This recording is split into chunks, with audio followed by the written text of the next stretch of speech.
Cara, o Lucas Piton é um jogador que me impressiona. Eu vou falar uma coisa aqui, sem medo de errar. O Lucas Piton é o melhor lateral esquerdo que eu vi no Vasco, desde que o Felipe passou nessa última passagem aí no Vasco da Gama. O Felipe jogou alguns jogos como lateral, então eu vou considerar o Felipe. A gente pode lembrar um pouco do Ramon também, que tem uma bonita, não vou dizer bonita história, mas tem um título aqui de Copa do Brasil, depois vai pro Flamengo, ele se arrepende, volta pro Vasco da Gama, ajuda muito o Vasco da Gama naquela situação ali, onde o Vasco se classifica para pré-Libertadores em 2017, mas eu hoje entendo que o Lucas Piton é melhor até do que o Ramon, joga mais bola do que o Ramon naquela fase, e é um cara que realmente me impressiona, mano, me impressiona. Pra mim, o melhor lateral esquerdo do país, hoje, no momento. Claro que você tem outros grandes laterais, Piquerez, Juninho Capixaba, o próprio Ayrton Lucas. Hoje você tem o Vinha, que ainda não estreou no Flamengo, mas é um grande lateral também. O Marcelo, mas o Marcelo é o concurso. Eu nem gosto de falar assim do Marcelo, porque eu acho que o Marcelo é de uma prateleira que nem deveria entrar em competição com ninguém. Mas se você for falar até de bola no pé hoje, de produção do que tá acontecendo no futebol hoje, o Lucas Piton tem jogado mais que o Marcelo. E por isso é um cara que é uma grata surpresa. Contratação do Corinthians, ele revezava muito com o Fábio Santos naquela época. A torcida do Corinthians não gostava dele. E como bem disse aqui, o Vasco é o motivo da minha tristeza. Ele só tem 22 anos. Eu não sei se ele já fez 23. Eu acho que ele já fez 23 e vai ser pai, inclusive. Ele não cruza, ele faz amor. Essa é a verdade. E é um jogador que, porra, cara, eu gosto muito. Aí, ó, 23 anos, faz 24 esse ano. Uma grande missão do Vasco da Gama é manter o Lucas Piton nessa temporada inteira. Pra próxima, eu nem me iludo. Eu acho que o Piton vai sair do Vasco da Gama. Mas é um grande desafio segurar o Lucas Piton na janela do meio do ano. Joga muito, Lucas. Joga muito. Sobre o Cocão ser melhor que o Zé Gabriel. Eu não acho que o Cocão faz a função do Zé Gabriel. Eu acho que o Cocão é muito mais um segundo volante pela esquerda, tá? Então, por isso, que essa comparação eu não faria. Eu não vou nem dizer se é melhor ou pior. Eu só acho que não são jogadores da mesma posição, tá? Eu acho que o Zé Gabriel faz a função de primeiro volante central, muito bem feita, e o Cocão joga mais como segundo volante, que pode até fazer essa função, mas não vejo como a melhor função dele, tá? Galdames, bom jogador, concordo. Não dá pra definir ainda, mas se mostra um bom jogador. O Payet é um monstro, verdade. O Vasco tem o melhor lateral esquerdo do Brasil e o Paulo Henrique também é muito bom lateral. Ele não é o melhor lateral direito do Brasil, mas é muito bom lateral também, é um touro e também mereceu ser expulso. Eu acho que o Praxedes já perdeu espaço. Ele já é visto como terceiro, quarto reserva, tá? E aí, com o Esforça indo bem, eu acho que ele perde ainda mais esse espaço. A verdade é que o Praxedes, como a gente falou aqui e eu falei no início dessa live, quando você vai avaliar um jogador, você tem que esperar. Tem que ver ele jogar. E o Praxedes começa bem em 2023, ele ajuda o Vasco da Gama e naquele momento com o Zé Gabriel e com o Paulinho. É o meio que tira o Vasco do buraco. Só que depois o Praxedes cai muito de rendimento e ele mantém essa queda de rendimento nesse ano de 2024. E isso é informação. Aquele jogo contra o Nova Iguaçu foi a gota d'água para a comissão técnica colocar ele no banco. Porque ele foi muito mal, ele errou tudo, sem intensidade. Não joga quem não tem intensidade no Vasco da Gama. Então, você tem um trabalho ali de recuperação do atleta. Hoje, repito, ele entra, ele participa, inclusive, com um passe para assistência no gol do Verratti, que ele dá assistência pro Pumita e o Pumita faz o cruzamento, mas em outros lances ele foi muito mal também. Então eu acho que o Esforza indo bem, ele vai perder espaço naturalmente, tá? E não precisamos só de um ponta, Vanessa, precisamos de dois pontas. Hoje pro Vasco fechar um elenco decente pro começo do Campeonato Brasileiro e pro longo da temporada, na minha visão seriam 2 pontas, um meia e um volante. Essas seriam as contratações que eu faria. E se você quiser tirar um ponta daí, melhor. Vou me corrigir aqui. Eu colocaria mais um ponta pelo menos e mais um centroavante reserva pro Verratti.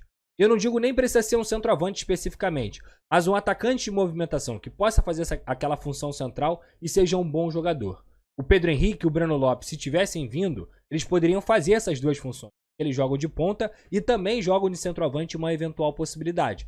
Então seriam duas boas contratações. Mas infelizmente não andou. E a gente já falou disso aqui. Porém, eu acho que o Vasco precisa de mais 2 atacantes, um meia e um volante. Essa é a minha opinião. Deixa eu dar esse recado aqui da Simples Reserva. Deixa o seu like. Pega esse recado aí da Simples Reserva. A Simples Reserva é a nova parceira do canal do Pedrosa e ela tem um conceito que o nome já traduz. Simples. É roupa de qualidade sem preço astronômico. Pra mim, a ideia de estar bem vestido também é saber ser simples, onde quer que você esteja. Seja no trabalho, no lazer, com frio ou calor, é o que faz parte do seu dia a dia.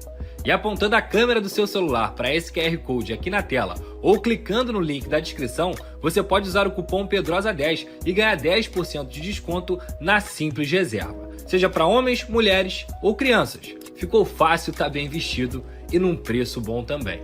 Quer saber mais? Clica lá, vem comigo. Tamo junto.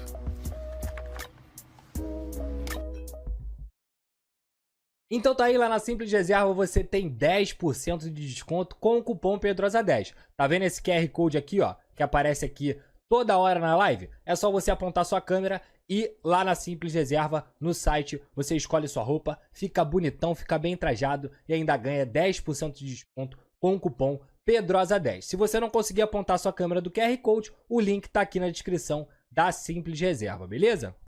E o Adson é pior que o David? Foi um péssimo investimento. Não dá pra entender. Dá pra entender, Cadu. Dá pra entender, mano. Sabe por que dá pra entender? Porque o Adson não faz o que o David faz. O Adson é ponta. Ele é um ponta que constrói por dentro, que tem essa velocidade, tem essa profundidade. E o David não joga de ponta no Vasco. Ele joga de segundo atacante. Tem que ser deixado claro sempre. O David dá outras características pro Vasco. Ele é um cara que briga dentro da área. Ele é um cara que tem força física, força que o Adson não tem. O Adson é um jogador de velocidade, de habilidade, de achar o companheiro. São jogadores com características diferentes. Ele nem consegue recompor como faz o David, por exemplo, pelo meio. Ele é um jogador que fisicamente ele não tem força, mas ele é muito técnico. Eu acho que o Adson é titular nesse time. Mas nessa formação, não. Nessa formação, o David é o titular.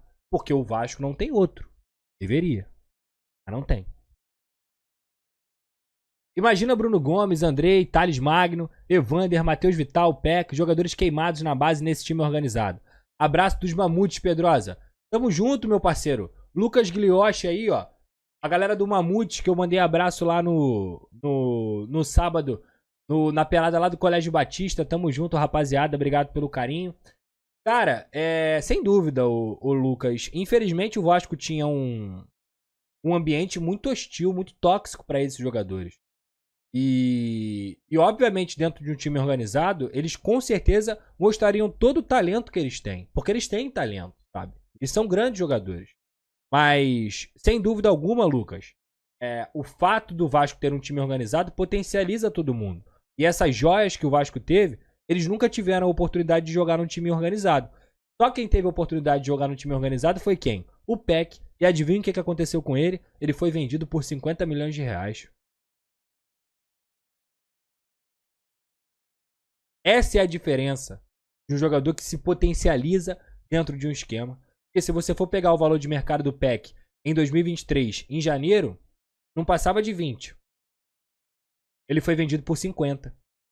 Isso é o trabalho do técnico. Isso é o trabalho de valorização do atleta. E ele fez a melhor temporada da carreira dele. É coincidência? É claro que não. É porque ele jogava num time organizado. Sem dúvida alguma. Enquanto não tem reserva, como não desgastar o Payet? Ele não tem jogado todos os jogos, né? Ele não tem jogado todos os jogos. Não tá desgastado. Vou pegar aí, eu acho que o Payet não tem nem 10 jogos esse ano.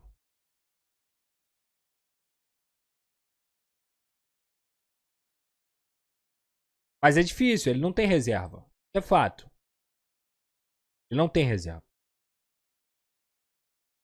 Aí, 6 jogos. Porra, 6 jogos. A gente tá chegando em março já.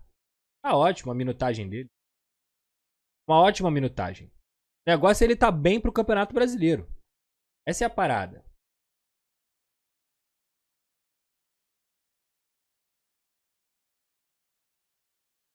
O que tá achando do Galdames e Zé Gabriel? Cara, são dois jogadores que têm se complementado, mano. Eu acho que o Zé Gabriel, repito, melhorou muito nessa saída de bola. Precisa melhorar um pouco mais esse combate, mas é um bom jogador. Que cresceu muito com o Ramon. Eu não tenho a mínima birra com o Zé Gabriel, muito pelo contrário. O mesmo papo do Matheus Cocão. Se o Zé Gabriel, se o nome do Zé Gabriel fosse Gabriel Andrade ou fosse Juan Gabriel, vindo lá da Argentina, as pessoas iam encarar o Zé Gabriel de outra forma. Lá no início, ele fazia parte desse contexto todo que a gente falou, dos times bagunçados. Quando o Ramon chegou, ele começou a jogar num time organizado, com falhas, com acertos, mas muito mais acertos do que erros. Hoje, por exemplo, ele falha no gol do Botafogo, mas depois ele participa do primeiro gol do Vasco, depois ele faz uma partida muito melhor do que ele vinha fazendo. Ele joga muito contra o Flamengo, ele joga muito contra o Fluminense. Então essa birra do Zé Gabriel, eu não tenho. Eu não tenho. Talvez eu já tenha tido em um momento que, de fato, ele não conseguia performar. Era até aquela época de Zé Gabriel ou Yuri Lara.